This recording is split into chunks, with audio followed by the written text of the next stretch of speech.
I count it a great honor to be given the opportunity to address this occasion and to speak on behalf of my fellow graduates. Upon thinking of how to address this moment, I thought about whose example I could follow. Throughout my life, I have benefited greatly from identifying those whom I could emulate, such as my dad, my mom, and my brothers. For this speech, I thought back to an address from President Abraham Lincoln, a national hero, a man whom we've revered since grade school.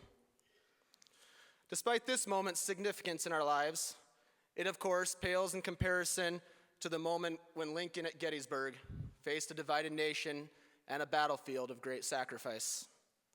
However, I could think of no greater speech to guide me as I addressed you all this afternoon. So, members of the Board of Trustees, President Curitin, distinguished faculty, ladies and gentlemen, and fellow graduates of class of 2012.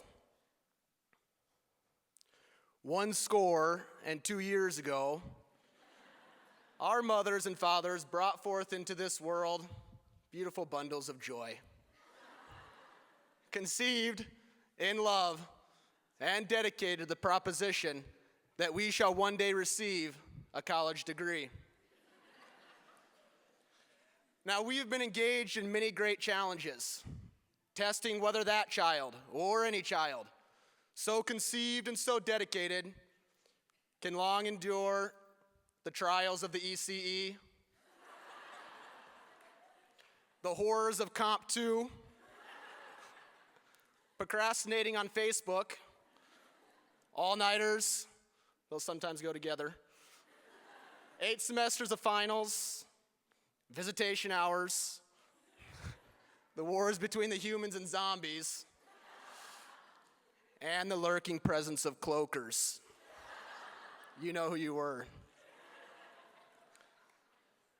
We are met in a place today that we have gathered daily throughout the years of those challenges. We have come to be awarded a diploma in the presence of God, family, and friends, as a final testament to our overcoming so many obstacles and surviving the hardships of these years. It is altogether fitting and proper that we should do this. But in a larger sense, fellow graduates, we cannot celebrate, we cannot stop, we cannot become satisfied with this accomplishment. The life lessons learned here must now be applied beyond this campus in a world that is hurting far above our poor power to add or detract.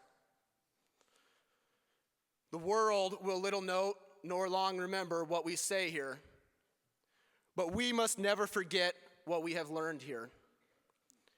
It is for us, the graduates rather, to be dedicated to the unfinished work which they who educated us here have thus far so nobly prepared us to accomplish. It is rather for us to be here dedicated to the various tasks remaining before us, that from the hallowed ground of this great institution, we take increased devotion to the work which lies ahead of us to accomplish.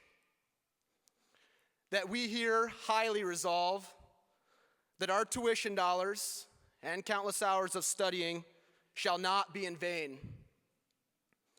That this time at Northwestern College, Undergrad, shall have an eternal significance. And that our college education from our God, by our God, and for our God shall not be wasted upon this earth.